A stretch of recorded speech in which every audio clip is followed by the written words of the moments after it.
But there are other, even more dramatic forces at work that change the surface of the Earth. When we look at a globe, the most prominent and familiar features are the Earth's continents, the large land masses such as North and South America and Africa. It is hard to imagine there being any different than they are today. But the arrangement of the continents on the Earth's surface is only temporary, existing for this moment, but very different from what it once was and from what it will be in the future. There is strong evidence that the continents have moved and are still moving. One way of looking at the continents is to compare them to pieces of a jigsaw puzzle. When putting together a puzzle, you use a variety of different clues. One clue is shape. To assemble a puzzle, you look for pieces whose shapes fit together. The shapes of the different continents suggest that they too might at one time have fitted together, like pieces of a jigsaw puzzle.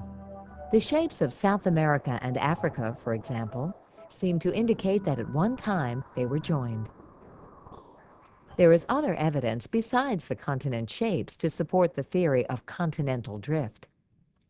Think of some other clues you use to put together a puzzle. Besides shapes, you look for colors or patterns that are the same and that indicate that different pieces belong together.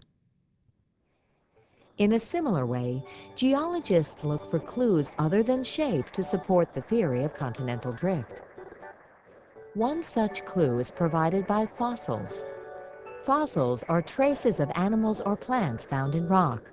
Some of these animals and plants died many millions of years ago. Fossil remains of the same kinds of animals have been found in locations in both South America and Africa.